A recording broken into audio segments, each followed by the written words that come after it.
Well, before I actually get into the market reaction to the non-farm payroll numbers, the stronger than expected jobs report, I want to talk a little bit more about what I was just discussing before the break on automation and employers substituting labor for capital, which is what the longshoremen are trying to prevent their employers from doing. It's also, something that's going on now in states like California, but also other states where the minimum wage has gotten so high that employers are now looking to replace their overpriced workers with more efficient machines, automation, robotics, now artificial intelligence. There's always a cost benefit analysis that a businessman does whenever they're replacing workers with machines, because in order to do that, there is a big upfront cost, right? You got to lay out the money to make the investments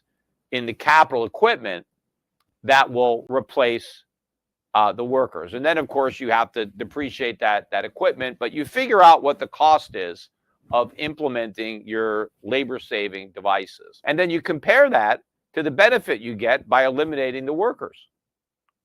Now, the more expensive those workers are, the bigger the benefit to get rid of them.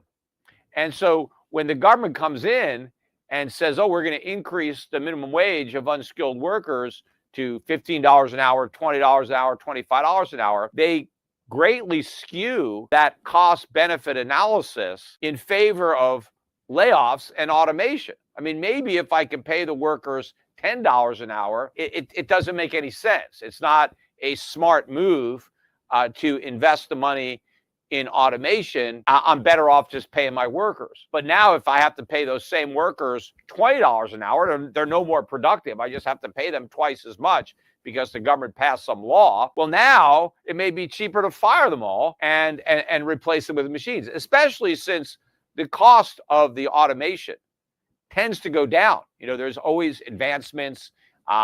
Things get more efficient, they get cheaper. So the cost of the machines is going down as the cost of the labor is going up. And so that is driving the move. But of course, you also have a lot of other issues that the government creates that makes it a much better proposition to fire your workers and replace them with machines, because your machines can't sue you for wrongful termination, for sexual harassment, for discrimination, right? There's all sorts of ways that a human being can sue you as an employer.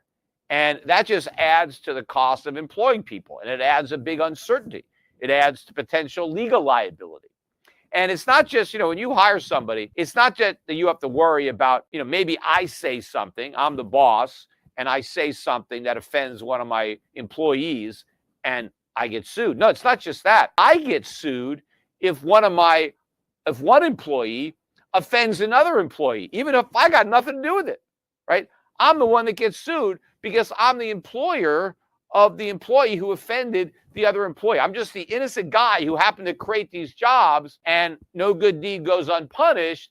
I'm the one that gets sued because I'm the employer. So there's all kinds of risks you have when you employ people. And you can mitigate those risks by employing fewer people.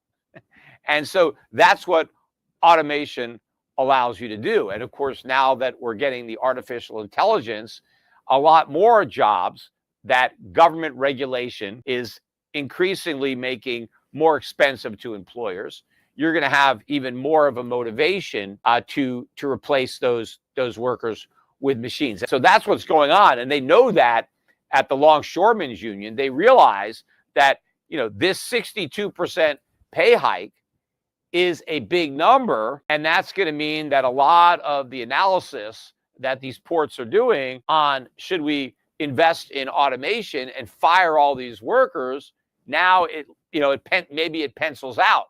So now they're trying to prevent the employers from doing what they normally would do based on a wage scale that is unreasonably high. Anyway, so let me get to the market reaction to the numbers. And of course, for a while, it was bad news is good news. Well, now good news is good news as far as the market is concerned, because the market is no longer worried about the Fed not cutting rates. The Fed is going to cut rates. I think the market understands this. The rate cuts are coming regardless of these job numbers. So we don't need bad jobs numbers to keep the rate cuts coming. And so I think the markets understand that the Fed is really, on autopilot, despite the fact that it claims it's data dependent. I think the markets are seeing through this, and they know that we're going to get more cuts.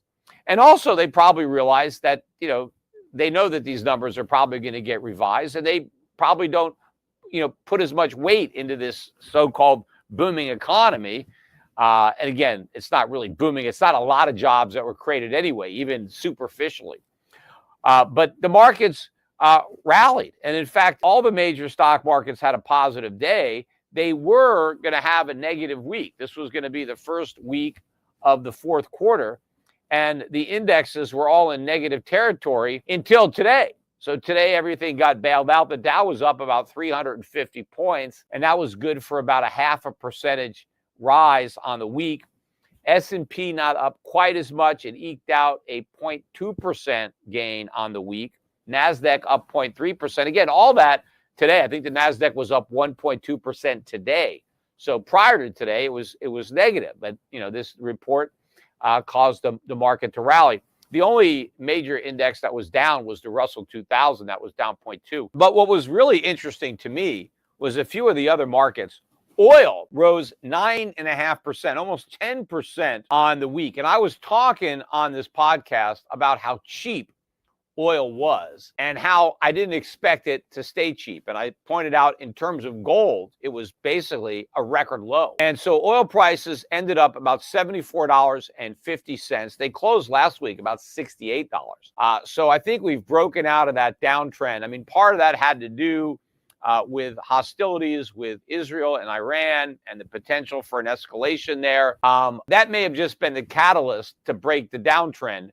But now that little trend is broken, to me, it looks like oil prices are headed higher from here, not lower. And again, that is symptomatic of inflation, because the big driver for the drop in headline CPI was the big drop in oil prices. And as I've said, as that reverses, those numbers are going to feed in to that headline number. But again, the Fed's kind of on autopilot. But what's happening in oil is indication that the Fed was wrong. I mean, why did they do 50 basis point cut? Why did they cut at all? Oil prices are rising. Hey, the job market, according to what the government says in Wall Street, job market is strong. Unemployment is falling. Jobs are being created.